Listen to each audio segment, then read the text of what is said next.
25 বছর বয়সের আগে যা জানা উচিত। ১. সময়ের মূল্য।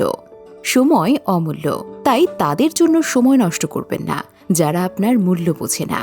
নিজের লক্ষ্য অর্জনে এবং আপনার জীবনকে অর্থপূর্ণ করে তোলার জন্য সময়ের মূল্য দিন। ২ নম্বর, সোশ্যাল মিডিয়া। সোশ্যাল মিডিয়াতে অতিরিক্ত সময় ব্যয় করবেন না। অনলাইন বিতর্ক এড়িয়ে চলুন, সতর্ক থাকুন কার সাথে আপনি আপনার ব্যক্তিগত তথ্য শেয়ার করছেন।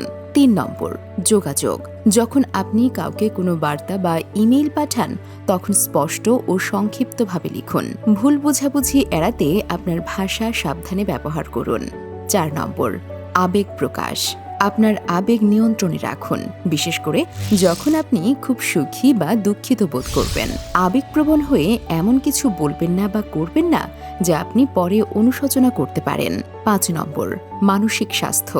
শারীরিক সুস্থতার পাশাপাশি মানসিক সুস্থতারও যত্ন নিন। চাপ, উদ্বেগ ও বিষণ্ণতার মতো মানসিক স্বাস্থ্য সমস্যার লক্ষণগুলো সম্পর্কে সচেতন থাকুন এবং প্রয়োজনে সাহায্য নিন।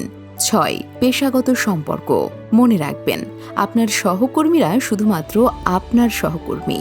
অফিসের বাইরে তাদের সাথে ঘনিষ্ঠ সম্পর্ক গড়ে তোলার চেষ্টা করবেন না। ৭ নম্বর, অনলাইন সম্পর্ক। অনলাইন সম্পর্কের বিষয়ে সতর্ক থাকুন। বেশিরভাগ ক্ষেত্রেই এগুলো স্থায়ী হয় না এবং আপনাকে মানসিকভাবে আঘাত করতে পারে।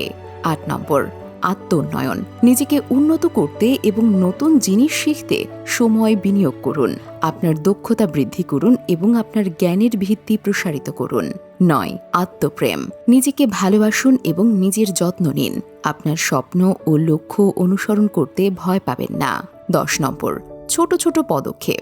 বিশ্বকে পরিবর্তন করার চেষ্টা করার পরিবর্তে আপনার আশেপাশের মানুষদের উপর ইতিবাচক প্রভাব ফেলতে পারে এমন ছোট ছোট পদক্ষেপ নিন। অন্যদের প্রতি সহানুভূতিশীল এবং সহায়ক হন। মনে রাখবেন, জীবন একটি যাত্রা। এই টিপসগুলো আপনাকে আপনার যাত্রা আরও উপভোগ্য ও অর্থপূর্ণ করে তুলতে সাহায্য করবে। এছাড়াও মনে রাখবেন, নিজেকে বিশ্বাস করুন, আপনার মধ্যে অনেক সম্ভাবনা রয়েছে।